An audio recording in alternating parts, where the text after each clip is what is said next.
أعوذ بالله من الشيطان الرجيم. بسم الله الرحمن الرحيم. Jadi as-salafiyun itu maknanya orang-orang terdahulu. Makanya ketika kita ingin menyebut as-salaf, jangan kita lupa as-salih, salafus salih. Karena kalau as-salaf, Fir'aun juga as-salaf. Kalau kita tidak menyebutkan as-salih, orang-orang terdahulu yang soleh. Makanya disebutkan di dalam sebuah kitab yang berjudul Awwalu Marrah Atadabbarul Quran, beliau menyebutkan tentang tiga kisah ini, tiga kisah as-salifiyun, orang-orang terdahulu yang mendapatkan azab dari Allah Subhanahu wa taala. Jemaah sekalian yang dimuliakan oleh Allah Subhanahu wa taala, makanya seseorang itu hendaknya bagaimana dia menjaga hatinya untuk dia tidak hinggap di dalamnya kesombongan kepada manusia. Kesombongan dalam artian mereka menolak kebenaran sekecil apapun itu. Bahkan Nabi SAW bersabda, la yadkhulul jannata man kana fi qalbihi mithqala dzarratin minal kibar. Tidak akan masuk surga seseorang yang ada di dalam hatinya mithqala dzarrah, kesombongan yang sekecil biji dzarrah di dalam hatinya. Kata Nabi SAW yang diriwayatkan oleh Ibnu Mas'ud radhiyallahu taala anhu. Makanya jemaah sekalian yang dimuliakan oleh Allah Subhanahu wa taala, di dalam ayat ini Allah ingin mengingatkan kepada kita orang-orang yang terdahulu, orang-orang yang kuat. Bagaimana orang-orang yang maju, orang-orang yang modern pada zamannya, kuat dari tentara, dari semua kenikmatan yang Allah berikan kepadanya, namun ketika mereka tidak beriman kepada Allah, mereka dibinasakan oleh Allah Subhanahu wa taala. Fasabba 'alaihim rabbuka sawta 'adzab. Maka orang-orang ini, tiga kelompok ini dimusnahkan oleh Allah Subhanahu wa taala.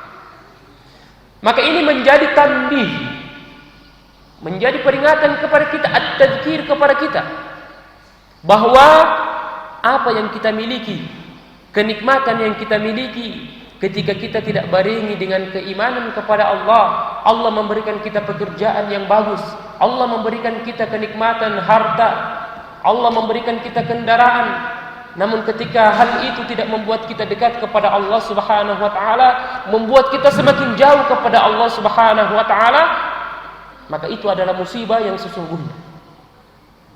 Makanya di dalam Al-Quran Allah Subhanahu wa ta'ala berfirman, infiru khifafan wa thiqala.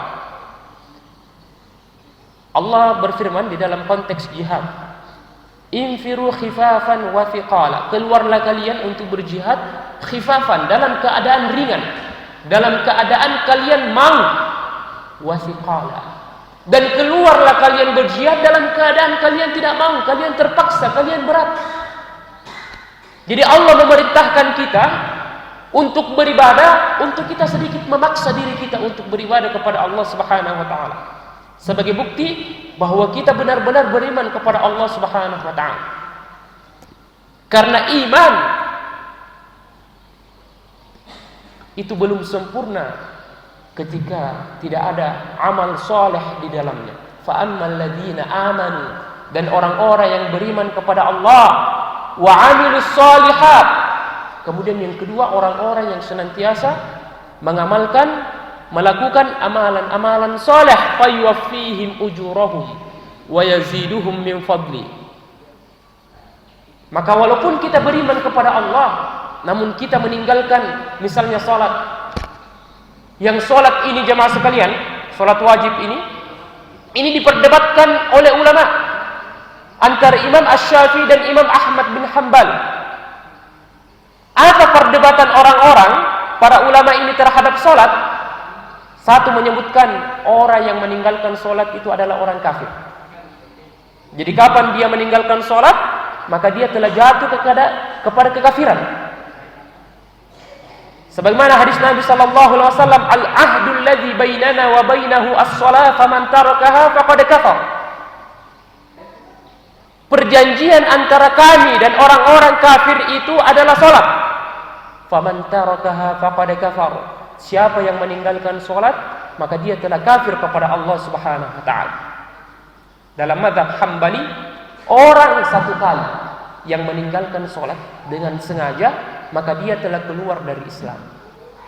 Maka dalam mazhab Hambali, orang yang meninggalkan salat bertahun-tahun, mereka tidak perlu menjamak salatnya.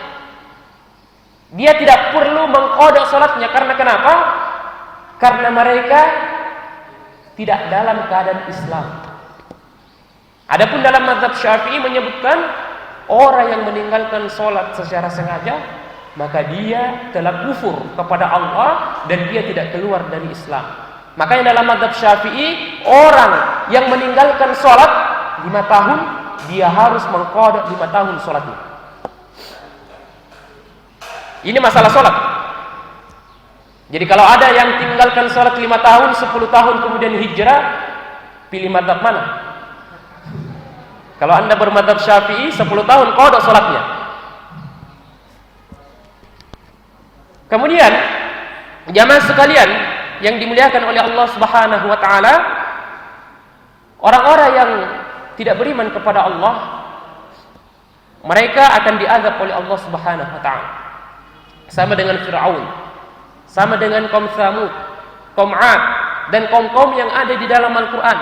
Allah menyebutkan tentang kisah-kisah mereka untuk kita memberikan ibrah, untuk kita pelajari, bukan untuk kita baca saja, untuk kita pelajari bahwa orang-orang terdahulu yang diberikan kenikmatan-kenikmatan yang besar, ketika dia tidak beriman kepada Allah, Allah juga azab kepada mereka.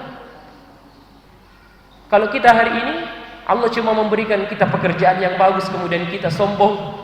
Allah cuma memberikan kita mobil yang bagus, kemudian kita sombong. Apalah derajat kita dengan Fir'aun? Kalau masalah kekayaan, Qarun. Ada yang kenal Qarun? Di dalam Al-Quran disebutkan tentang kisah Qarun. Bagaimana hartanya? Hartanya ini kita bandingkan saja. Kuncinya ini, kunci dari gudang di mana hartanya itu disimpan, itu diangkat oleh beberapa orang besar. Kuncinya. Ini baru kuncinya. Allah tidak menyebutkan bagaimana gambaran hartanya. Dikisahkan, Allah hanya menyebutkan kuncinya saja. Bagaimana banyaknya hartanya namun ditenggelamkan oleh Allah Subhanahu wa taala karena sombong. Mereka atau Qarun ini menyebutkan bahwa Allah tidak memiliki andil ketika dia mendapatkan harta ini, kemudian ditenggelamkan oleh Allah Subhanahu wa taala. Kemudian kaum Fir'aun ini salah satu kisah yang viral di dalam Al-Quran.